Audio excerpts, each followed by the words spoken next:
बिस्मिल्लाहिर्रहमानिर्रहीम। हज़रत अमीर शरीयत मौलाना सैयद अताउल्लाह शाह बुखारी रहमतुल्लाहि अलैहि के ज़िंदगी के वाक़यात पर मुश्तमिल हमारा ये चैनल बुखारी की बातें आपकी खिदमत में, इसके ज़रिए हम मुख्तलिफ़ वाक़यात पेश करते रहते हैं। आपसे गुजारिश है कि इस चैनल को सब्सक्राइब करें और ज़्यादा से ज़्यादा दोस्तों तक शेयर करें।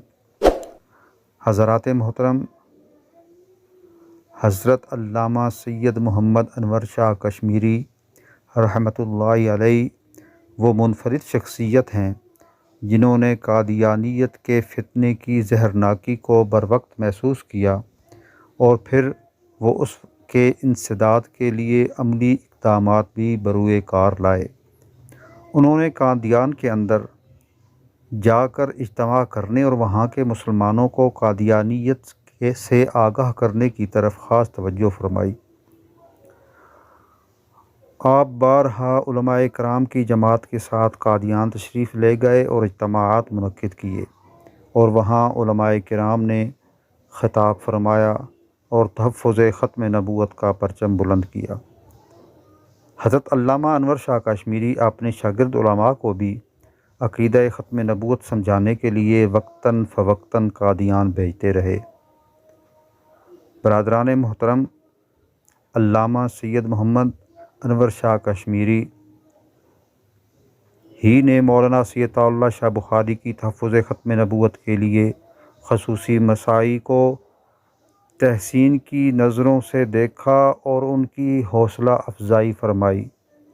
उनकी खदमात का तज़किरा करते हुए अल्लामा सैयद मोहम्मद अनवर शाह कश्मीरी ने एक बार मस्जिद ढाबेल में खुतबा मसनूना के बाद सिर्फ़ यही मज़मून बयान फरमाया कि पंजाब में एक साहिब हमें मिल गए, साहिब तौफ़ीक, साहिब सलाहियत, साहिब सवाद, खूब काम करते हैं। मौलवियों की तरह न ख्वाहिश ज़र में मुब्तला न ख्वाहिश शोहरत में, बस बेचारे महज़ अल्लाह के लिए काम करते जाते हैं। हमने कादियानियत की तरफ उन्हें तवज्जो दिलाई कि ये फितना अज़ीम सही इस्लाम को जड़ समेत उखाड़ फेंकने का इरादा कर बैठा है। आप इस फितना के ख़िलाफ़ क्यों ना कुछ काम कर गुज़रें। आपका ये काम दीन में आपके लिए नफ़ा रसां होगा और दुनिया में इससे अहले दीन को फ़ायदा पहुँचेगा। यह कहकर फिर शाह जी का नाम लिया और फरमाया कि बड़ों से जो काम न हुआ वो इस गरीब ने कर दिखाया। एक बार शाह जी के बारे में मज़ीद फरमाया कि मिर्ज़ा ग़ुलाम अहमद कादियानी के ख़िलाफ़ उनकी एक तकरीर वो काम करती है जो हमारी पूरी तसनीफ़ नहीं कर सकती। अल्लामा सैयद मोहम्मद अनवर शाह कश्मीरी के साहबजादे मौलाना सैयद अज़हर शाह कैसर का कहना था कि एक मजलिस में जहाँ कई नामवर उलमा मौजूद थे तो अल्लामा कश्मीरी ने मौलाना सैयद अताउल्लाह शाह बुखारी के मुतालिक फ़रमाया कि क्यों मौलवी साहिब, हम अताउल्लाह शाह को अगर सब कामों से हटाकर सिर्फ़ तरदीद कादियानियत पर लगा दें तो कैसा रहेगा।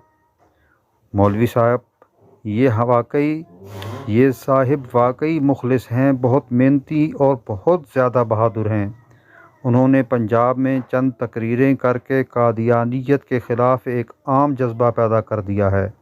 हम समझते हैं कि अगर उन्होंने इसी तरह मेहनत से काम किया तो कादियानियत इंशाअल्लाह ख़त्म हो जाएगी। अल्लामा कश्मीरी ने शाह जी की कादियानियत के ख़िलाफ़ जद्दोजहद को हमेशा अपनी तायीद और तहसीन से नवाजा, यहाँ तक कि उन्हें तहफ़्फ़ुज़ ख़त्म नबूवत के महाज़ पर अमीर शरीयत मुंतखब फरमा दिया। मुअर्रिख़ अरार जांबाज़ मिर्ज़ा लिखते हैं कि 30 मार्च 1930 के आखिरी दिनों में लाहौर में अंजुमन खुद्दामुद्दीन का सालाना जलसा मुनक्किद हुआ। ये जलसा شیخ التفسیر حضرت مولانا احمد علی لاہوری رحمہ اللہ کیا کرتے تھے۔ اس جلسہ کی صدارت دیوبند کے شیخ الحدیث حضرت علامہ انور شاہ صاحب کشمیری نے فرمائی۔ علماء ہندوستان کا یہ تاریخی اجتماع تھا۔ دوسرے علماء کے ساتھ شاہ جی بھی اس جلسے میں شریک ہوئے۔ ہزاروں کا اجتماع تھا۔ صدارتی تقریر ہو رہی تھی کہ شاہ جی جلسہ گاہ میں پہنچے۔ حضرت انور شاہ صاحب فرما رہے تھے، دین کی قدریں بگڑ رہی ہیں، کفر چاروں طرف سے یلغار کر چکا ہے۔ اس وقت مسلمانوں کو اپنے لیے ایک امیر کا انتخاب کرنا چاہیے۔ اس کے لیے میں سید عطاء اللہ شاہ بخاری کو منتخب کرتا ہوں۔ وہ نیک بھی ہیں اور بہادر بھی۔ اس وقت تک انہوں نے فتنہ شاتم رسول اور شاردا ایکٹ کے سلسلے میں جس جرأت اور دلیری سے دین کی خدمات انجام دی ہیں، آئندہ بھی ان سے ایسی ہی توقع ہے۔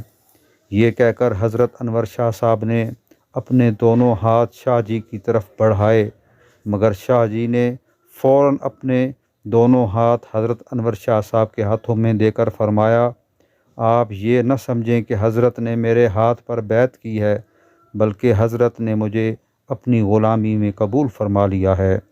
یہ جملے کہہ کر شاہ جی زاروں قطار رونے لگے اور ان کا سارا جسم کانپنے لگا۔ اس کے بعد باقی علماء نے، جن کی تعداد 500 تھی، اس وقت شاہ جی کے ہاتھ پر بیعت کی، جن میں مولانا ظفر علی خان، مولانا حبیب الرحمن لدھیانوی اور مولانا احمد علی لاہوری سر فہرست تھے۔ حضرت انور شاہ صاحب اور دیگر 500 مقتدر علماء کا سید عطاء اللہ شاہ بخاری کو امیر شریعت کا اعزاز بخشنا ان کی خدمات کا صلہ تھا، اور ہنوز مستقبل کی کئی امیدیں ان سے وابستہ تھیں۔ حضرات محترم، ان کی امیدیں پوری ہوں اور حضرت امیر شریعت سید عطاء اللہ شاہ بخاری نے اپنے اس منصب اور اعزاز کی لاج رکھتے ہوئے ساری زندگی تحفظ ختم نبوت کے لیے وقف کی۔ قادیان سے لے کر پاکستان تک انہوں نے قادیانیت کے خلاف تمام مسلمانوں کو تیار کیا اور انہیں قادیانیت سے آگاہ کیا، ان کی کفریہ سازشوں سے واقفیت دلائی، جس کا نتیجہ یہ ہوا کہ 1953 میں تحریک ختم نبوت کے نام سے ایک مقدس تحریک حضرت امیر شریعت ہی کے نگرانی میں اور ان کی سرپرستی میں چلائی گئی، جس میں وقت کی حکومت نے 10,000 مسلمانوں کو شہید کر دیا، لیکن حضرت شاہ جی کی محنت رائے گاہ نہیں گئی۔ بالآخر 1974 میں پاکستان کی قومی اسمبلی نے قادیانیوں کو غیر مسلم اقلیت قرار دے دیا۔ حضرت شاہ جی ہی کی محنت کا نتیجہ تھا کہ 1976 میں ربوہ، جسے اب چناب نگر کہا جاتا ہے، قادیانیوں کا مرکز اور قادیانیوں کی آماج گاہ، وہاں پر جہاں مسلمانوں کو دم مارنے کی اجازت نہیں تھی، حضرت امیر شریعت سید عطاء اللہ شاہ بخاری رحمۃ اللہ علیہ کی جماعت مجلس احرار اسلام فرزندان بخاری، حضرت مولانا سید ابو معاویہ ابو ذر بخاری، حضرت مولانا سید عطاء المومن بخاری، حضرت مولانا سید عطاء المحسن بخاری اور پیر جی سید عطاء المہیمن بخاری رحمہم اللہ تعالی عنہ کی قیادت میں وہاں پر انہوں نے مسلمانوں کی پہلی مسجد جامع مسجد احرار کی بنیاد رکھی، اور آج بھی چناب نگر کے شہر میں، جہاں صرف قادیانیوں ہی کو بسنے کی اجازت ہے، ختم نبوت کی صدا بلند ہوتی ہے۔ یہ فیضان ہے امیر شریعت سید عطاء اللہ شاہ بخاری کا۔ اللہ ان کی قبر کو رحمتوں سے بھر دے۔ والسلام علیکم ورحمۃ اللہ وبرکاتہ۔